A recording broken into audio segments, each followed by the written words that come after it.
అందరికీ నమస్కారం. వైసీపీకి రాయదుర్గానికి మరో మాస్ లీడర్ వస్తారని కూడా మనం తెలియజేసుకోవచ్చు.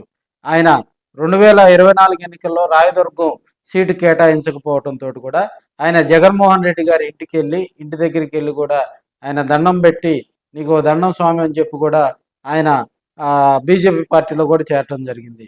2012, 2009, 2019లో రాయదుర్గం కాన్స్టిట్యున్సీలో కూడా కాపు రామచంద్రారెడ్డి అక్కడ సిట్టింగ్ ఎమ్మెల్యేగా కూడా గెలుపొందడం జరిగింది.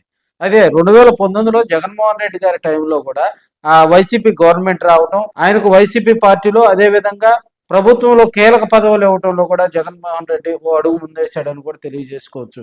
2019 ఎన్నికల్లో చక్రం తిప్పినటువంటి కాపు రామచంద్రారెడ్డి 2024 ఎన్నికల్లో కూడా ఆయనకు సీటు నిరాకరించడంతో కొంత డేలా పడ్డట్టుగా కూడా తెలుస్తుంది. ఆయన కాదని 2024 ఎన్నికల్లో మెట్టు గోవిందారెడ్డిని అక్కడికి తీసుకురావడంతో అక్కడ వైసీపీ డేలా పడిందని కూడా తెలియజేసుకోవచ్చు.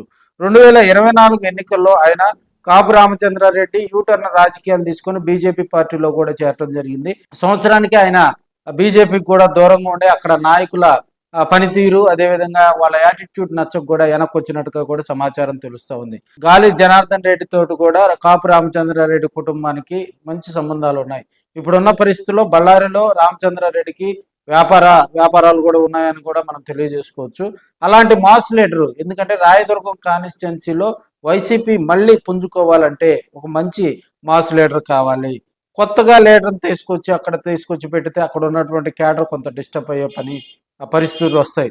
సో ఇప్పుడున్న పరిస్థితుల్లో కాపు రామచంద్రారెడ్డి ఇటు తిరిగి ఆల్రెడీ వైసీపీ వైపు చూస్తూ ఉన్నాడు. 2024లో ఓడిపోయినటువంటి మెట్టు గోవిందారెడ్డి ఆయన బెంగళూరు వెళ్ళి వ్యాపారాలు చేసుకుంటున్నటువంటి వేళ ఇప్పుడున్న పరిస్థితుల్లో కూడా అక్కడ యాక్టివ్గా ఉన్నటువంటి వైసీపీలో మంచి మాస్ లీడర్ కనుక తీసుకొస్తే అక్కడ వైసీపీ మరింత బలోపేతానికి కూడా కృషి చేస్తుందని చెప్పి కూడా ఇప్పటికే రాయదుర్గంలో ఉన్నటువంటి వైసీపీ శ్రేణులందరూ కూడా అధిష్టానం దృష్టికి తీసుకెళ్లిన ధర్మిలో వారంతా కూడా సానుకూలంగా స్పందిస్తున్నట్టుగా కూడా తెలుస్తుంది. కాపు రామచంద్రారెడ్డి గారు కూడా ఈ మధ్యకాలంలో వరుసగా జగన్మోహన్ రెడ్డి గారిని కూడా కలుస్తూ ఆయన తెర వెనుక ఆయన ప్రయత్నాలు ఆయన చేసుకుంటున్న వేళ మళ్ళీ కాపు రామచంద్రారెడ్డి గారే రాయదుర్గం వైసీపీకి ఇన్ఛార్జిగా వస్తారనడంలో ఎలాంటి సందేహం లేదని అక్కడ ఉన్నటువంటి క్యాడర్ అయితే వైసీపీ క్యాడర్ అయితే కొంత జోష్లో ఉందని కూడా తెలియజేసుకోవచ్చు. అలాంటి మాస్ లీడర్ కనుక ఆయన కనుక మళ్ళీ ఆ వైసీపీలో కనుక వచ్చి జగన్మోహన్ రెడ్డి గారితో ఉన్నటువంటి పరిచయాన్ని మరింత బలోపేతం చేసుకుని అక్కడ క్యాడర్ గనక ఫుల్ టైం సపోర్ట్గా ఉంటే రామచంద్రారెడ్డి 2029 ఎన్నికల్లో కూడా ఆయనకు తిరుగులేని మెజార్టీతో అక్కడ ఉన్నటువంటి క్యాడర్ కాపాడతారని కూడా రాజకీయ విశ్లేషకులు అయితే చెప్తా ఉన్నారు.